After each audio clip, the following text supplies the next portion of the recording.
Welcome to the Real Estate Strategies Podcast, a place for conversations that matter in order to obtain infinite wealth.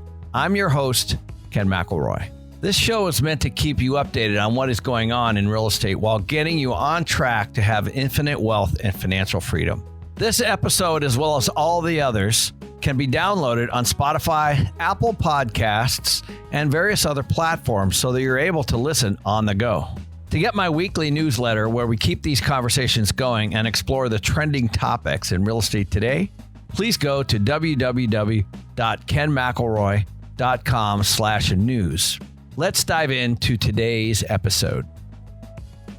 Hey guys, it's Ken and I'm here with George Gammon. As you guys know, we just got done with this great event in Miami, and now this is promoting the next one, which is going to be in January. Hey George, what's happening?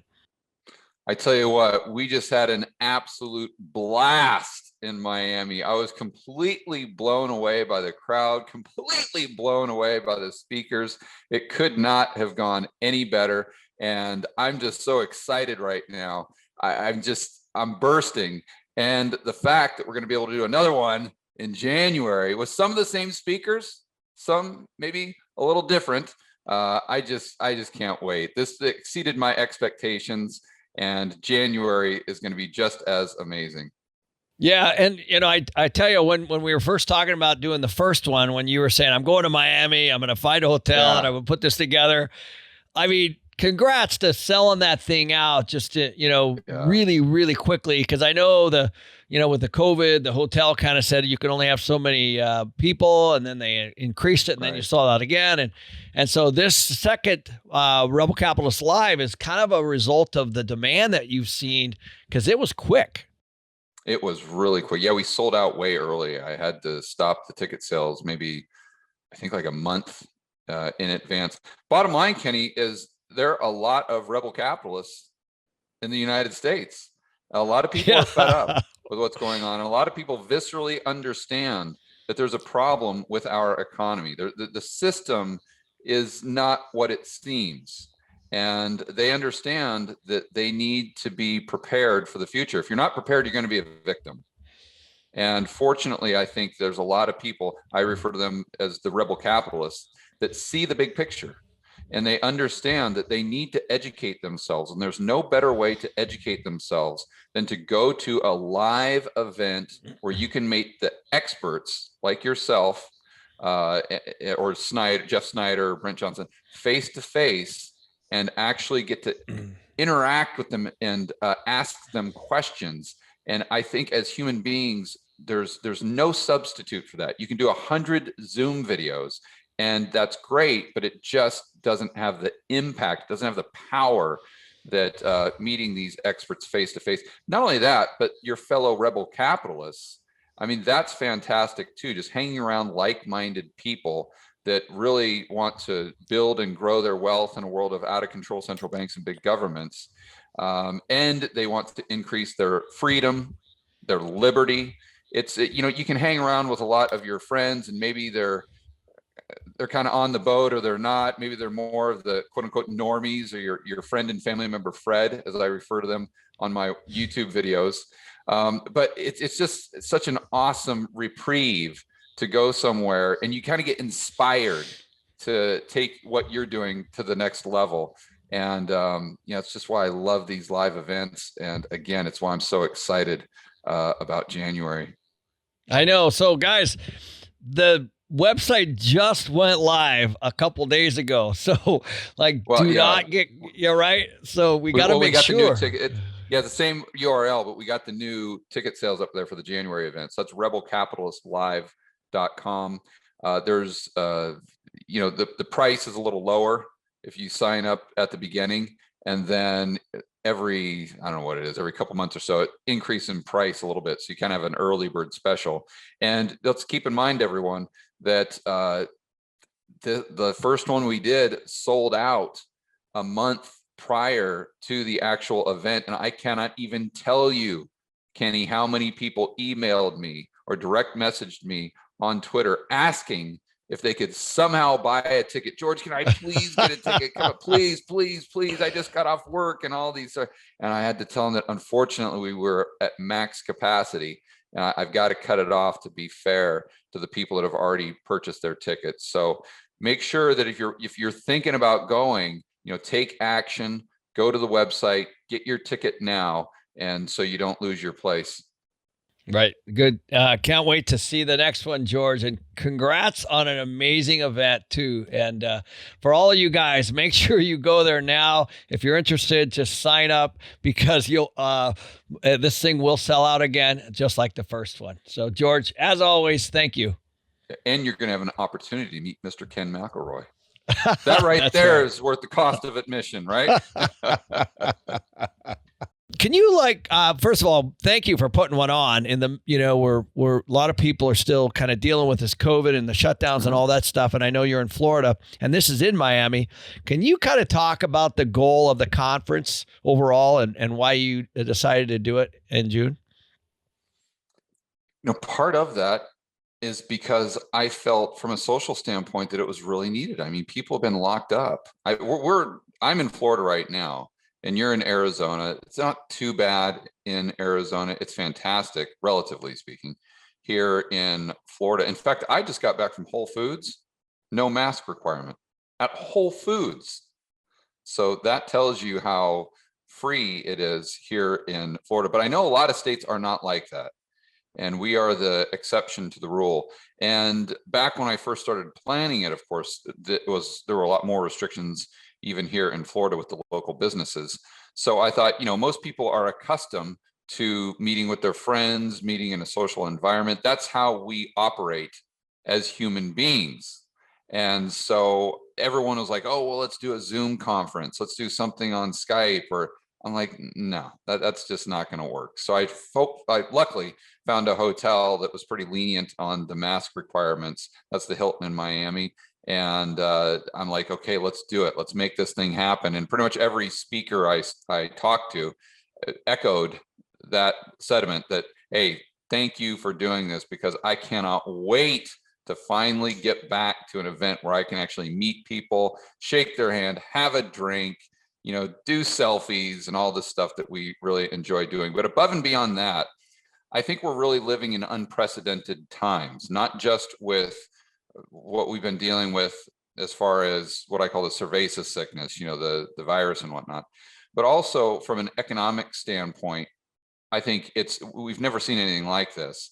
And taking it to the next step, I think that is going to bleed into some problems that we may see in society at large, because what we've done, Ken, in my opinion, is I don't even think you could say in my opinion. I think it's pretty much, it is what it is. Fact.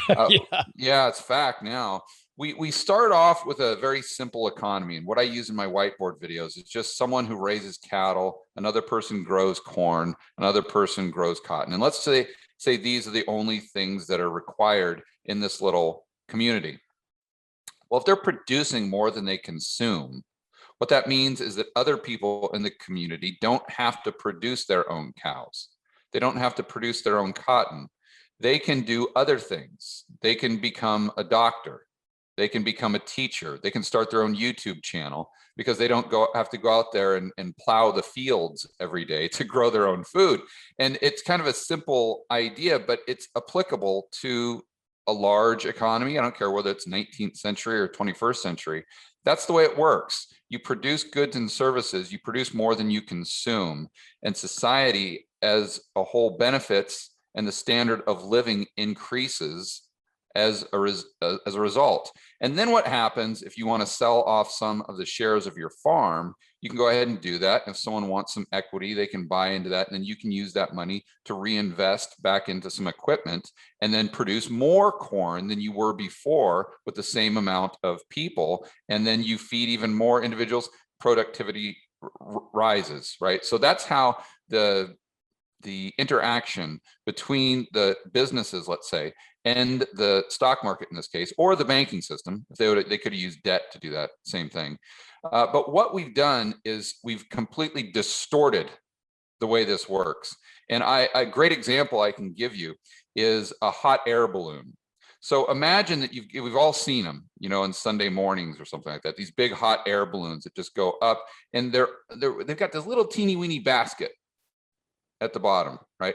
Well, and I know that basket is going to go wherever that balloon goes. So if the balloon goes up, so is the basket. If the balloon goes down, the basket's going along for the ride. The way we used to operate in a healthy economy, that air balloon would be the real economy and the basket would be the financial economy, financial assets, like the stock market, like housing and whatnot. But unfortunately, because of the Fed pushing inflation and turning everyone into a speculator and a gambler because they can't save their money, because they lose purchasing power, because the interest rate that they get in the bank doesn't keep up with the pace of inflation. So in order to maintain their purchasing power, in other words, their excess productivity, they have to gamble, or they have to lever up and go into real estate or something like that. So what's happened is the hot air balloon has gone from being the real economy, producing goods and services, to the financial economy, being asset prices, right? And the basket now is the real economy. So if the air balloon is going up, meaning asset prices, well, that's okay. That's going to take the economy along with it. But if it comes crashing down, then the economy tanks as well. And that puts us into a very precarious position. And the reason why is because not everyone owns assets, right? I mean, Ken McElroy, you own assets. George Gammon, we own assets. But if I talk to the 20-year-old or 25-year-old Ken McElroy that might have had $250,000 in student debt, you don't own any assets. You've got huge liabilities, right? So you can't afford to participate in the wealth creation that's going on around you because you have to own assets. You have to gamble to do that. And it creates this big boom bust cycle. Well, what happens is the Fed now realize, and the government, I think, I don't know that they're that smart, but some people in the Fed, they realize how this works. And they realize that they have to keep the music playing. They have to keep pushing air, more and more air, into that hot air balloon. And that is the creation of dollars, right? So, but then again, what that does is that exacerbates that gap that you have, the wealth divide. And if you just study history, you realize that the bigger that wealth gap gets, the higher the probability that you have social unrest, you have looting, or the types of things that we saw in 2020 that I think are just going to continue, and unfortunately, most likely will get worse. And the Fed and the government are backed into a corner because they have to keep the monetary heroin going. To use a term from our good buddy Peter Schiff, the economy, they've created this economy that's addicted to not only quantitative easing, but all of this government stimulus. So you can't pull back that stimulus. And like a drug, you have to give the economy more and more and more of the stimulus that it needs, or else that hot air balloon deflates and the whole house of cards comes crashing down. So they have to produce ever more and more and more dollars. They have to pump them into the system. And that's creating just a massive amount of economic distortion, malinvestment, and a misallocation of resources. And unfortunately, the economy, like the drug addict, the only cure is to take away the drug, but it has to go through those withdrawals in order to get back to a point where it's healthy. And whether we do that through a huge inflation or deflation, I'll leave that to your viewers to decide. Yeah. So, wow, that's a lot of stuff. Thank you. So I know early on they were talking about what kind of a recovery is this, if it's even a recovery. And right. We talked about, one of the things that resonated with me was this K-shape, because it does feel like the wealthy, with asset prices, because I was on with Peter Linneman this morning, actually. He spoke to YPO and he basically said all money chases asset prices, just like you said. And so that's pushing the K part up, but it's the lower part of the K, as you said, this gap in between, right. That's going to be the real issue. What do you think is going to happen with that? Well, I think it's fourth turning stuff, what Neil Howe talks about. And it's just going to create more social unrest, like we were saying, but it's also going to create a bigger, a larger amount of divisiveness, I think is the best way to say it. And I know, looking back at 2020 and where we are today with politics, and I mean, it's crazy. Nowadays you can tell how someone votes just by if they're wearing a mask outside. I know. Right. We've taken it to that level, right? So that might have been the point.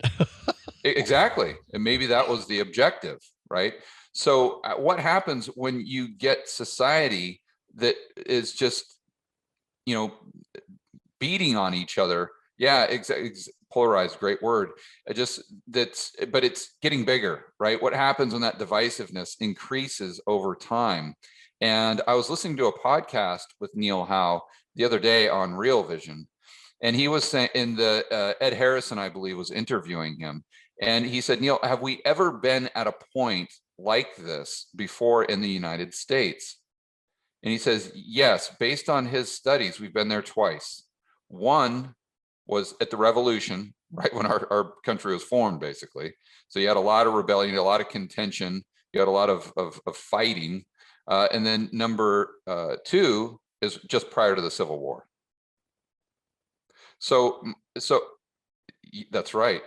So if we're at a point in society right now that echoes what we've seen in the past with a civil type war, if you want to call it that, I'm not suggesting that we're going to have a civil war in the United States, but I am suggesting that we're on a very slippery slope right now.